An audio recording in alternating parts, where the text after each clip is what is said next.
আগামী 1 জানুয়ারি থেকে পাশ হচ্ছে নবম পে স্কেল। সর্বনিম্ন বেতন 30,500 টাকা। বিস্তারিত ভিডিওতে আনেও। 1 জানুয়ারি 2026 থেকে কার্যকর নবম পে স্কেল। যমুনা ভবনের বৈঠকে ঘোষণা ড. মোহাম্মদ ইউনূসের। বেসিক বেতন শুরু 35,000 টাকা। পেনশন ভাতা বাড়ল 100%। চাকরিজীবীদের দীর্ঘ প্রতীক্ষার অবসান ঘটিয়ে আসছে নতুন বেতন কাঠামো। আপনি যদি একজন সরকারি চাকরিজীবী হয়ে থাকেন তাহলে ভিডিওটি আপনার জন্য। ভিডিওটি না টেনে সম্পূর্ণ দেখতে থাকুন। আর ভিডিওতে লাইক না দিয়ে থাকলে একটি লাইক করে দিন। দীর্ঘ প্রতীক্ষার পর অবশেষে সরকারি কর্মজীবীদের জন্য এলো বছরের সবচেয়ে বড় ঘোষণা। আজ দুপুরে যমুনা ভবনের নীতি নির্ধারণী বৈঠকে দেশের প্রধান অর্থনৈতিক উপদেষ্টা ড. মোহাম্মদ ইউনূস আনুষ্ঠানিকভাবে জানিয়েছেন 2026 সালের 1 জানুয়ারি থেকেই কার্যক্রম শুরু হচ্ছে নবম পে স্কেল। এই ঘোষণার মধ্য দিয়ে বহুদিনের অপেক্ষার অবসান ঘটল লাখ লাখ চাকরিজীবীর। আজকের বৈঠকটি শুরু হয় দুপুর 12টার দিকে। যমুনা ভবনের 3য় তলার বৃহৎ কনফারেন্স রুমে উপস্থিত ছিলেন অর্থ মন্ত্রণালয়ের শীর্ষ কর্মকর্তারা, প্রশাসনের প্রতিনিধিরা, বাজেট বিশ্লেষকগণ এবং পে কমিশনের উপদেষ্টা দল।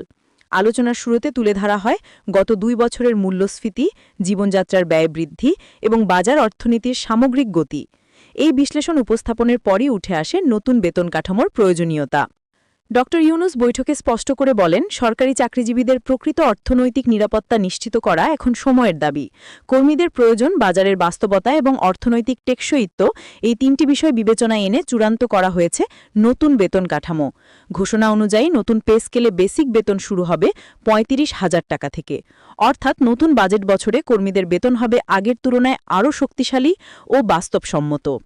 এই বেসিক বাড়ার ফলে শুধু মূল বেতনই নয়, গ্রেড ভেদে বিভিন্ন ভাতা, বাড়ি ভাড়া, চিকিৎসা সহায়তা এবং অন্যান্য সুবিধার হিসাবও নতুন বেসিকের ওপর পুনর্গঠিত হবে। বিশেষ করে নিম্ন ও মধ্য গ্রেডের কর্মীরা সবচেয়ে বেশি উপকৃত হবেন বলে মনে করছেন বিশ্লেষকরা। নতুন স্কেলে ইনক্রিমেন্ট, পদোন্নতি এবং দীর্ঘমেয়াদী সুবিধাগুলো আরও সুসংগঠিত হবে। এবার আসা যাক পেনশনের কথায়। আজকের ঘোষণার সবচেয়ে বড় স্বস্তির জায়গাটি হল পেনশন ভাতা 100% বৃদ্ধি। যারা অবসরের পর আর্থিক অনিশ্চয়তায় ভুগছিলেন তাদের জন্য এটি একটি ঐতিহাসিক সিদ্ধান্ত। বিশেষজ্ঞরা বলছেন, এই পরিবর্তন অবসরপ্রাপ্তদের জীবনমানকে এক ধাপ উপরে তুলে দেবে। পরিবার, চিকিৎসা এবং দৈনন্দিন ব্যয়ের চাপ উল্লেখযোগ্যভাবে কমে যাবে। ড. ইউনূস বলেন, অবসরের পর মানুষ যেন আর্থিক উদ্বেগে না ভোগেন, আমরা সেই নিশ্চয়তাই তৈরি করছি। বৈঠকের ভেতরের কিছু তথ্যও জানা গেছে। নতুন পে স্কেল তৈরিতে কর্মীদের আর্থিক চাহিদা ছাড়াও বিবেচনায় নেওয়া হয়েছে দেশের সামগ্রিক অর্থনৈতিক বৃদ্ধি, রাজস্ব আয়, বাজেট ঘাটতি এবং সরকারি ব্যয়ের ভারসাম্য। সব দিক পর্যালোচনার শেষে কমিটি সর্বসম্মতভাবে অনুমোদন দেয় 1 জানুয়ারি থেকে স্কেল কার্যকর করার, যাতে বছরের শুরুতেই কর্মীদের বেতন নির্ধারণ, পে স্লিপ তৈরির কাজ এবং হিসাবভুক্তি সহজে সম্পন্ন করা যায়। ঘোষণার পরপরই বিভিন্ন দফতরে দেখা দিয়েছে স্বস্তির আবহ। প্রশাসনের কর্মকর্তারা সামাজিক যোগাযোগ মাধ্যমে লিখছেন, নতুন বছরের শুরুটা হবে নতুন উদ্যমে। অনেকেই বলছেন, দীর্ঘদিনের যে চাপ তা আজকের ঘোষণার মাধ্যমে কমে গেছে। বিশেষ করে বেসিক 35,000 এবং পেনশন 100% হওয়াকে তারা দেখছেন সবচেয়ে বড় স্বস্তি হিসেবে।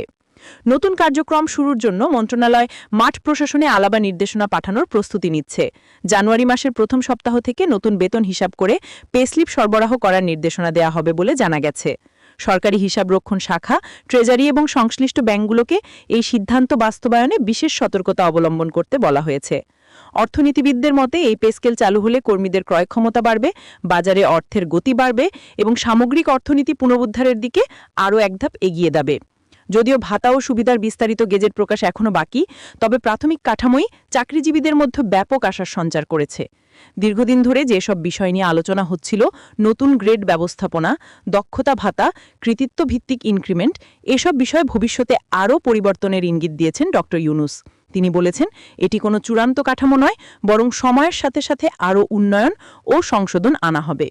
সবশেষে বলা যায়, আজকের এই ঘোষণা শুধু একটি বেতন কাঠামো নয়, বরং দেশের কর্মজীবী মানুষের জন্য নতুন এক সম্ভাবনার দরজা। 2026 সালের 1 জানুয়ারি থেকে যেভাবে নবম পে স্কেল কার্যক্রম শুরু হবে তা দেশের প্রশাসন ব্যবস্থা, অর্থনীতি এবং লাখো পরিবারের জীবনে নতুন স্বস্তি ও স্থিতিশীলতা নিয়ে আসবে, এমনটাই প্রত্যাশা সংশ্লিষ্টদের।